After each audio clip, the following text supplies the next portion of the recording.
Varicose veins కి సరైన చికిత్స కోసం సంప్రదించండి ఎవిస్ హాస్పిటల్. లీలాయతాభ్యాం రసశీతలాభ్యాం నీలారుణాభ్యాం నయనాంబుజాభ్యాం ఆలోకయేదద్భుత విభ్రమాభ్యాం బాలః కదా కారుణికః కిశోరః. కృష్ణుడు మన మీద ఎప్పుడు కరుణిస్తాడో కదా అని అడుగుతున్నారు లీలాసుకులు.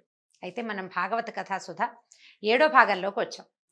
ఇవాళకి 7వ రోజు తిరుప్పావై మొదలుపెట్టి ఆండాళ్ళ తల్లి అయ్యవారిని ఎలా ఎలా మేల్కొల్పుతోందో ఏ రోజుకు ఆ రోజు తిరుప్పావై విని ఆనందించండి. మా సుమన్ టీవీలోనే భాగవత కథాసుధ కూడా విందాం.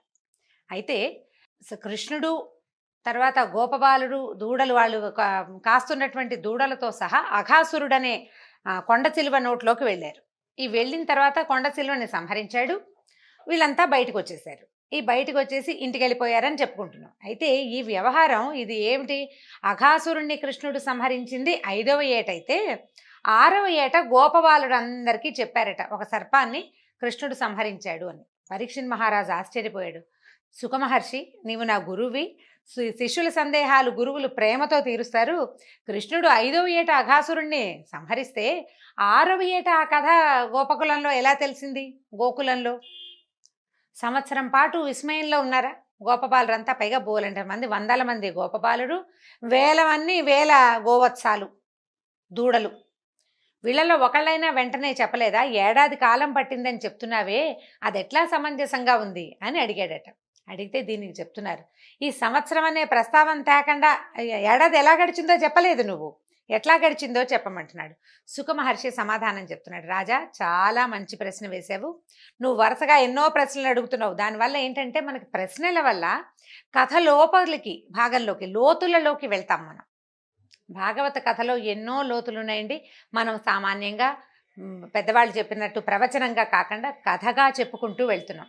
పిల్లలు కూడా వింటారన్న భావనతోటి ఎక్కువ భాగవత విశేషాలు భగవద్ విశేషాల జోలికి పెద్దగా వెళ్ళటం లేదు, సుమారుగా వెళ్తున్నాం. అయినా కూడా పరీక్షిత్ మహారాజు సుఖమహర్షిని అడిగిన విశేషాలు తప్పకుండా తెలుసుకోవాలని భావించి ఈ విషయం చెప్తున్నాను అనమాట. అయితే ఈ రాక్షసుడు చనిపోయాడు, అఘాసురుడు. అతన్ని వధించే సమయానికి కృష్ణుడికి 5 సంవత్సరాల వయసే ఉంది.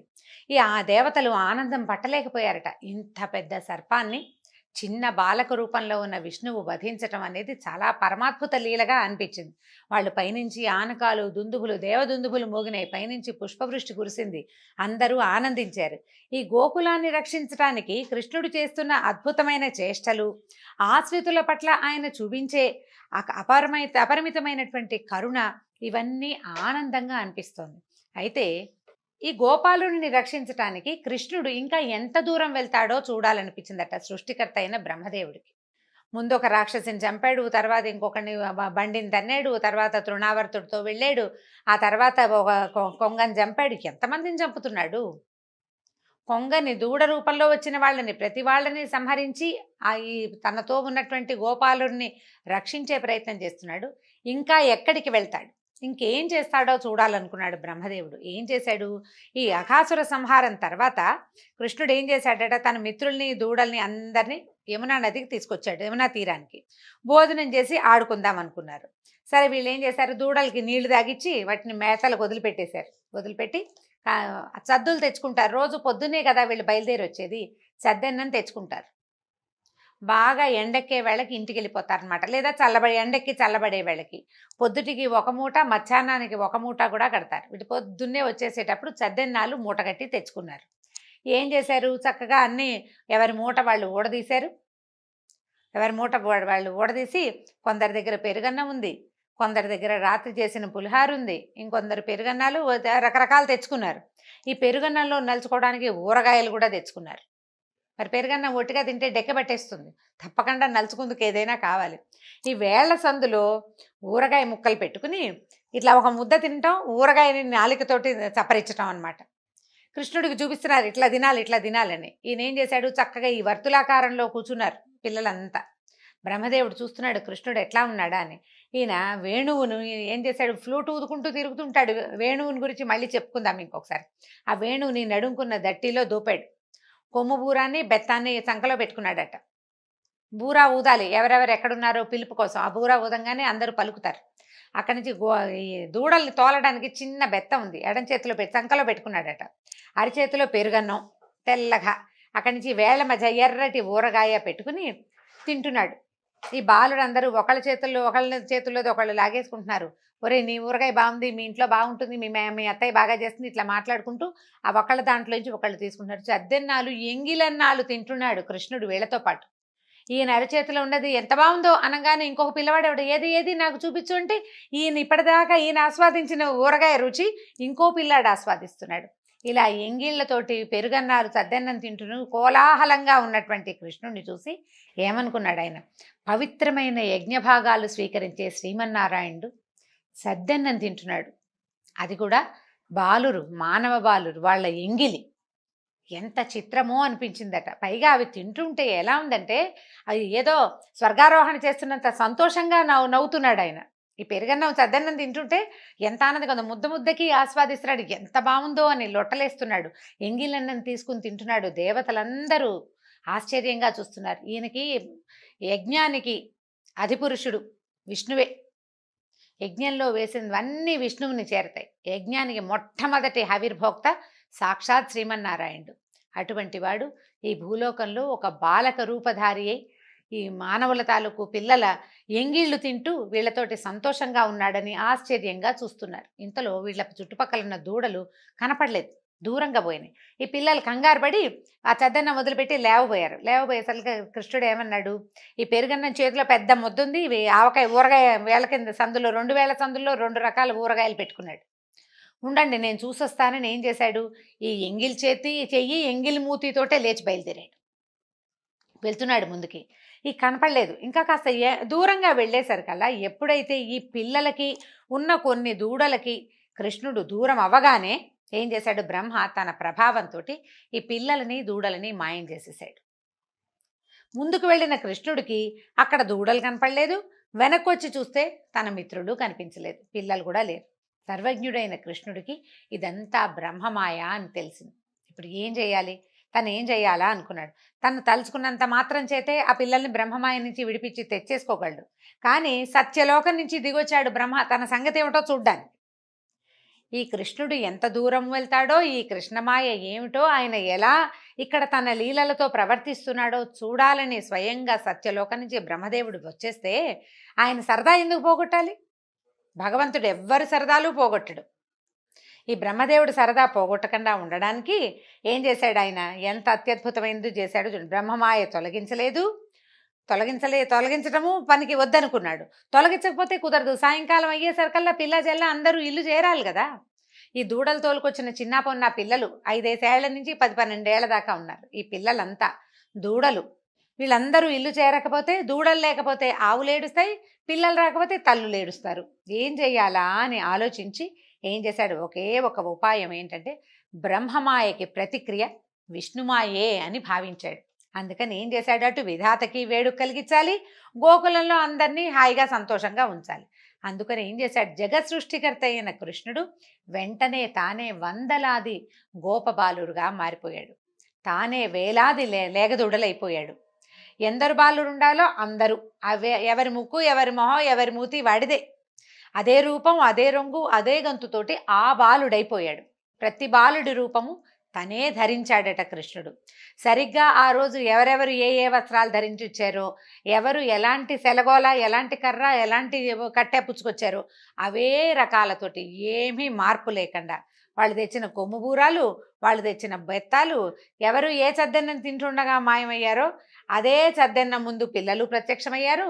ఆ పెరుగన్నము ఆ ఊరగాయ ముక్కలతోటే కృష్ణుడు తయారయ్యాడు. అందరూ తయారైపోయారు. అయిన తర్వాత ఏముంది, లేగదూడలు, మొత్తం లేగదూడలని ఎన్ని మాయమయ్యాయో అన్నీ వచ్చేసాయి.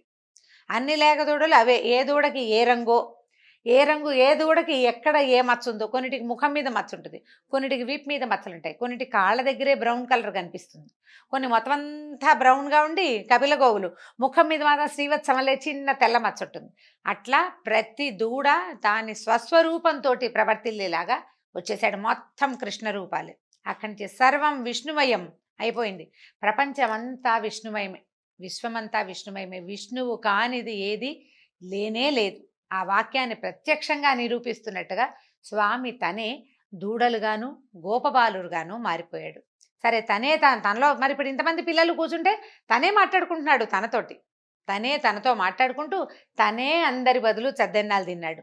తర్వాత తనతో తనే ఆడుకున్నాడు. ఈ పిల్లలందరితోటి మరి ఆడుకుంటున్నాడు కదా, అందరితోటి తనే అందరిగా అయి ఆటలాడాడు.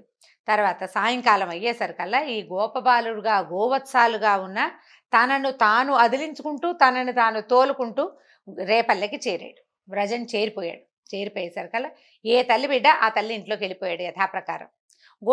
ఏ గోశాలలో ఏ దూడ ఉండాలో ఆ గోశాలలోకి ఆ దూడలు వెళ్ళిపోయినాయి. అక్కడ కట్టేశాడు. అందరూ తల్లులకి దూడలు ఆవులకి ఏమి తల్లులు సాయంత్రం అయ్యేసరికి, నాయనా వచ్చావరా, ఎండలో తిరిగావా, మొహం మాడిపోయిందేమి, అన్నం సరిగ్గా తినలేదా, నీ అన్నం ఎవరైనా లాగేసుకున్నారా, మొహం నల్లగా పెట్టుకున్నావు ఎందుకురా, ఎవరైనా కొట్టారా, ఇలా రకరకాల ప్రశ్నలు వేస్తాం మనం. స్కూళ్ళ నుంచి వచ్చిన పిల్లలకి 100 ప్రశ్నలు సంధిస్తాం. ఎండలో ఈ గొడ్లను తోలుకుని బుడ్డాళ్ళని ఏమనాలి, వాళ్ళని ఇంకా బోల్డ్ ప్రశ్నలు వేయాలి. ఏ తల్లికి ఆ తల్లి ప్రశ్నలు వేసుకున్నారు. పిల్లల్ని తీర్చారు, స్నానాలు చేయించారు, ఏదో మొహాన్ని బొట్టు పెట్టి ఎవరికి వాళ్ళు అన్నాలు తినిపించుకునే ప్రక్రియలో పడ్డారు. దూడలు తల్లుల దగ్గరికి పరిగెత్తినాయి. ఆవులు పొదుగుల నుంచి వాటంతటా పాలు స్రవిస్తూ దూడల్ని ఆనందంగా, నాకు పొద్దు నుంచి చూడని దూడని మరి ఆనందంగా ఉంటుంది కదా ఆవుకి, ఇలా అందరినీ సంతోషపెట్టాడు. ఆ రోజు నుంచి ప్రతిరోజు ఉదయం బయలుదేరి దూడలై అడవిలో పచ్చికమేసి గోపబాలురై ఆ దూడల్ని మేపి సద్దులు తిని ఆడుకుని యమునా నదిలో ఈతలు కొట్టి సాయంత్రం అయ్యేసరికి ఇల్లు చేరేవాడు కృష్ణ పరమాత్మ. ఈ వందలాది గోపబాలుడు వేలాది గోవత్సముల రూపంలో ఆయనే చేశాడు ప్రతిరోజు. అదే ఈ క్రమంలో ఎలా అయిందంటేట, ఈ భగవత్ స్వరూపమే ఈ రకంగా బాలుర రూపంలో గోవత్సాల రూపంలో ఉండేసరికి తల్లులకి పిల్లల మీద అపారమైన ప్రీతి పెరిగిపోయిందట. ఒక క్షణం పిల్లాడు అటు ఇటు కనుమరుగైతే ఒక సహించలేని తనం వచ్చేసింది. ఆవుల పాలు విపరీతంగా పెరిగిపోయినాయట. అసలు ఆ దూడల్ని వదిలిపెట్టలేనట్టుగా అయిపోయినాయి. ఎంత ప్రీతో తల్లులు పిల్లల్ని వదలలేరు, ఆవులు దూడల్ని వదలలేవు. సాక్షాత్ భగవత్ స్వరూపం అవడం వల్లే ఇది సంభవించిందనమాట. క్రమంగా రోజులు గడుస్తున్నాయి. ఏడాది అయిపోయింది. అయ్యేసరికల్లా ఇంకా ఎట్లా అవుతుందంటే, ఒకరోజు బలరామకృష్ణులు ఈ లేగల్ని తోలుకుని బలరాముడు ఉన్నాడు వీళ్ళతో పాటే, ఆయన బాగానే ఉన్నాడు, ఆయనకి ఏం అవ్వలేదు. అక్కడ దూడలు పచ్చిక మేస్తూ తిరుగుతున్నాయట. పక్కనే ఉన్న గోవర్ధన పర్వతం మీదకి గొడ్లను తీసుకెళ్తారు, ఆవుల్ని అక్కడికి తీసుకెళ్తారనమాట. వాటిని పెద్దవాళ్ళు మేపుతారు, పిల్లలు కింద పచ్చిక బయళ్ళల్లో ఉంటారనమాట. ఈ పైన కొండ మీద ఉన్న ఆవులకి కింద ఉన్న దూడలు కనిపించేసరికల్లా దూడల్ని చూసేసరికి ఇంకా ఆగలేక అవి పైనుంచి కొండ మీద నుంచి దిగి పరిగెత్తుకుంటూ వచ్చేసింది. ఈ గోపాలకురైనటువంటి పెద్దవాళ్ళు చాలామంది ఉన్నారు, వాళ్ళు అసలు ఆపలేకపోయారట ఆవుల్ని. అంత పరిగెత్తుతున్నా ఎందుకో సాయంకాలం అయ్యేసరికి ఎట్లాగో దూడలు స్థిమితంగా ఉంటాయి, ఆవులు అవి పరిగెత్తవు దూడల కోసం. అంత స్థిమితంగా ఉండే గోమాతలు ఎందుకంత ఉత్సాహపడి ఉద్రేకపడి తమ వత్సాల కోసం పరిగెడుతున్నాయో వాళ్ళకి అర్థం కాలేదు. వాళ్ళు ఆపలేకపోయారు. కృష్ణుడు బలరాముడు చూస్తూనే ఉన్నారు. ఈ పరిగెత్తుకుంటూ కిందకు వచ్చిన ఆవులు ఈ దూడలకి పాలిస్తూ ఆ దూడల దగ్గరికి పరిగెత్తుకుంటూ వెళ్ళిపోయినాయి అనమాట పాలు ఇవ్వడానికి. వాటిని ఏముంది, ఆవులు దూడని పరామర్శించే పద్ధతి ఏమిటంటే నాలుగుతో నాకి ఇది బాగుందా, సేఫ్గా ఉందా లేదో చూసుకుంటే. అందరూ ఆశ్చర్యపోయారు. సరే, అక్కడి నుంచి ఆ పైనుంచి గోపాలుడు కూడా దిగొచ్చారు. ఆవులు వచ్చేసారు కదా, ఆవులతో పాటు గోపాలుడు దిగొచ్చి కింద తమ పిల్లలు కనపడేసరికల్లా ప్రతి తండ్రి తన పిల్లాన్ని కావలిచ్చుకుని సంవత్సరం తర్వాత కనపడ్డవాడిని చూసినట్టుగా ప్రేమగా కావలిచ్చుకుంటారు. పొద్దునే వెళ్ళారు పిల్లలు. ఒక 3-4 గంటల ఉంటుంది అంతే. ఈ 3-4 గంటల విరహాన్ని కూడా తట్టుకోలేనంత అవ్యాజమైన ప్రీతి ఆ భగవత్ స్వరూపులైన పిల్లల మీద దూడల మీద కలిగిందట. అయితే ఈ బలరాముడికి ఆశ్చర్యం వేసింది. ఇదేదో మాయలా ఉంది, ఇలా ఎప్పుడూ జరగలేదు. కింద దూడలు మేయటం పైన ఆవులు మేయటం ఎప్పుడూ ఉంది. పిల్లలు కింద చిన్న దూడల్ని తోలుతూ ఉంటారు, నాన్నలు పైన ఈ గోవర్ధన పర్వతం మీద నిలబడి ఆవుల్ని మేపుతుంటారు. వాళ్ళు పరిగెత్తుకురాలా, అవి పరిగెత్తుకురాలేదు ఎప్పుడు, ఏమిటి మాయ అని. ఇలాంటి మాయ ఎవరు ప్రయోగించగలరు? ఇది రాక్షస మాయ కాదు. రాక్షస మాయలోకి దిగిన మనుషుల ప్రవృత్తి వేరే ఉంటుంది. ఇది అసలు ప్రేమ కురిసిపోతోంది ప్రవాహం అని ఈయన ఆలోచించుకుని చూశాడట. బలరాముడు అందరి వైపు చూస్తే ప్రతి ముఖంలోనూ శంఖచక్రధారి పీతాంబరుడు అయిన సర్వాలంకార శోభితుడైన శ్రీమన్నారాయణుడే కనిపించాడు. ఆయన అనుకున్నాడు, విష్ణుమాయ నా స్వామి చేయగలడు ఇంత మాయ, సామాన్యుల వల్ల అవుతుందా? ఎవరైనా చేయగలరా? ఇంతమందిని మాయ చేయటం ఎవరి వల్ల అవుతుంది? కేవలం విష్ణుమాయకే ఇది సాధ్యమవుతుంది అనుకున్నారు. ఇంతలో సరే, అప్పుడు అడిగాడు బలరాముడు, ప్రభు ఏమైంది, ఏం జరిగింది అని అడిగితే, ఇట్లా బ్రహ్మమాయ ఏం జరిగింది, ఇలా దూడలు శిశువులు అందరూ మాయమయ్యారు, వీళ్ళందరూ బాధపడతారని నేను ఈ ప్రయత్నం చేశానని కృష్ణుడు చెప్పాడు. ఇంతలో ఏమైందట, బ్రహ్మదేవుడు కనురెప్పలు తెరిచాడట. బ్రహ్మగారి ఒక కను రెప్పపాటు మానవుల కాలంలో సంవత్సరం అటండి. ఆయన కళ్ళు మూసుకున్నాడంతే. కళ్ళు తెరిచి చూసేసరికల్లా మనకి ఒక ఏడాది అయిపోయింది. మొదటి భాగంలో ఏమిటంటే ఈయన ఎదురుగుండా గోపబాలురు అన్నం తింటున్నారు, దూడలు పచ్చిక మేస్తున్నాయి. వీళ్ళంతా ఇక్కడే ఉన్నారు, ఆయన కనపడుతున్న ఆయన దగ్గరున్న పిల్లలు దూడలు మాయలో నిద్రలో ఉన్నాయి. ఈ కింద కళ్ళు తెరిచి చూసరికల్లా కృష్ణుడు కూర్చుని ఉన్నాడు, పిల్లలు కనిపిస్తున్నారు, తద్దన్నాలు తింటున్నారు, దూడలు అన్నీ కనిపిస్తున్నాయి. నేను తీసుకెళ్ళిన వాళ్ళు నిద్రపోతున్నారు, వీళ్ళెక్కడి నుంచి వచ్చారు? నేను సృష్టించలేకుండా ప్రపంచం పుడుతుందా? అసలు బ్రహ్మ సృష్టి కానిది ఏముంది? విధాత సృష్టించనిదే లేదు ప్రపంచంలో. నా సృష్టికి ప్రతి సృష్టి ఎలా జరిగింది? నేను తెచ్చిన పిల్లలు దూడలు నా ఎదురుగుండానే ఉన్నప్పుడు వీళ్ళు ఎక్కడి నుంచి వచ్చారు అని వాళ్ళ కోసం అట్లా వాళ్ళ వైపే చూస్తుంటే ఆయన తర్కించుకుంటున్నట్ట. పగటి సూర్యకాంతిలో మిణుగురు పురుగుల కాంతి కనపడదు. అలాగే ఈ విశ్వమంతా ఎవరి మాయ చేత మోహింపబడుతుందో అతని ముందు సృష్టికర్త కూడా మిణుగురు పురుగే. ప్రపంచాన్ని సృష్టించేవాడు కూడా ఈ మాయని సంకల్పించిన వాడి తాలూకు శక్తి ముందు చాలా చిన్నదైపోతుంది అని అనుకుని ఆయన తన మాయ వెలవెలపోయిందని, విష్ణుమాయే పూర్తిగా ప్రపంచమంతా ఆవరించి ఉందని అనుకుని ఏం చేశాడట, అట్లా దండం పెట్టుకుంటూ ఉండిపోయాడు నమస్కరిస్తూ ఈ రూపాల్లో కనపడుతున్న విష్ణువుకి. వెంటనే విష్ణువు తన మాయ తొలగించాడట. తెర తొలగిపోయింది, అక్కడ ఏమీ లేదు. అక్కడ ఉన్న శిశువులు గోవత్సాలు అంతా విష్ణుమయమే. దాంతో సరే, ఎదురుగుండా ఉన్నవాళ్ళు ఎవరున్నాడు? సాక్షాత్ విష్ణువు. మేఘశ్యామల వర్ణుడు, పచ్చని పట్టు వస్త్రం కట్టుకుని 4 చేతుల్లో శంఖచక్ర గదాపద్మాలు ధరించి, వక్షస్థలం మీద శ్రీవత్స చిహ్నంతో, అమూల్య రత్నాభరణాలతో, ఆపాద పర్యంతము వనమాలతో చిరునవ్వులు చిందిస్తూ ఈ వందలాది వేలాది ప్రాణుల యందు నిలబడి కనిపించాడు. దాంతో ఈయన ఏం చేశాడంటే, అప్పటిదాకా దేహదారులందరూ బ్రహ్మని సేవిస్తారు. ఎందుకంటే చీమ నుంచి బ్రహ్మాండ పర్యంతం, పిపీలికాది బ్రహ్మాండ పర్యంతం అన్నీ కూడా స్వామిని సేవించేవారు. సృష్టించేవాడు బ్రహ్మ అనేది నియమం ప్రకారమే మనకు తెలుసు. కానీ ఆయన తలుచుకుంటే ఆ సృష్టికి ప్రతి సృష్టి భగవంతుడు అవలీలగా హేళగా చేయగలడని బాల రూపంలోనే ఆయన నిరూపించాడు. సరే, అక్కడి నుంచి ఆ పరమాద్భుతమైన ఈ విషయాన్ని చూసి ఈ స్వయంభువైన ఈ బ్రహ్మదేవుడు చిత్తరువుగా నిలబడ్డాడు. తర్వాత ఒక క్షణమాగి తేరుకుని హంసవాహనం నుంచి దిగి 4 తలలు నేల కంటేలాగా కృష్ణుడికి దండం పెట్టాడు. పెట్టి, నాయన నిన్ను పరీక్షించటం నా ఉద్దేశం కాదు, నిన్ను తెలుసుకోవాలనుకున్నాను అంతే అని చెప్పి అపరాధం క్షమించమని అడిగాడు. దూడలు బాలురు ఏడాది క్రితం ఎక్కడ ఉన్నారో వాళ్ళని అక్కడికే వచ్చేలాగా చేసేసాడు. అప్పుడే మూటల్లోంచి తీస్తున్న పెరుగన్నము, ఆవకాయన్నము, పులిహార, చద్దన్నాలు అన్నీ సేమ్ డిటో అలాగే ఉన్నాయి, ఏమీ మార్పు లేదు. సంవత్సరం గడిచిందని బలరామకృష్ణులకి మాత్రమే తెలుసు, మిగిలిన బాలుడికి ఎవ్వరికీ తెలియదు. ఇక దూడల్ని వెతికి అంత తొందరగా వచ్చేసావు, క్షణంలో దూడలు తోలుకొచ్చేసావు కృష్ణ, నువ్వెంత చురుకో, నీలాగా చేయగలిగేవాడు ఎవడూ లేడు అని చెప్పేసి అందరూ పిల్లలంతా అనుకున్నారు. నువ్వు ఇప్పుడే రావు, నువ్వు వచ్చే లోపల నీ పెరుగన్నం తినేద్దాం అనుకున్నాము, నీ పెరుగన్నం కూడా మేమే తినేద్దాం అనుకున్నావు, యశోదమ్మ పెరుగన్నం చాలా బాగా కడుతుంది, కానీ నువ్వు మాత్రం భలే వచ్చేసావు, అన్నం మీద మోహంతో వచ్చేసావు అనేసి నవ్వుద్దు ఏడిపించారు అందరూ. అవునన్నాడు. 5-6 సంవత్సరాల పిల్లవాడు ఎట్లా స్పందిస్తాడో అలాగే స్పందించాడు కృష్ణుడు. అక్కడి నుంచి రారా, నీ చేతిలో అన్నం ముద్ద కూడా అలాగే ఉంది, దూడలు తోలుకొస్తూ అన్నం తినడం మానేసావు, తిను మీ అమ్మకి ఆకలిస్తుందని ఆ చేతిలో ఉన్న అన్నం తినిపించారు. ఆవకాయ ముద్దలు అందరూ పలుచుకుని తిన్నారు.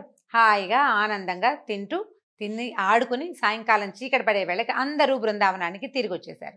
ఈ గోకులానికి చేరంగానే పిల్లలంతా రకరకాల హావభావాలు ప్రదర్శిస్తూ, ఇంత పెద్ద పాము అలా ఎలా పడుకుందో, మేము అంతకుముందు కొంగని చంపాడు కృష్ణుడు, దీన్ని చంపలేడాన్ని మేమందరం అందులోకి వెళ్ళిపోయాం, కృష్ణుడు ఇలా నుంచున్నాడు, దాన్ని ఇలా చేసేసాడు, దాని నాలుకని కాలుతో తొక్కాడు, పెద్ద మంట వచ్చింది, అది కృష్ణుడిలో లీనమైపోయిందని పిల్లలందరికీ చెప్పారు, వాళ్ళ ఇంట్లో ఉన్న వాళ్ళందరికీ.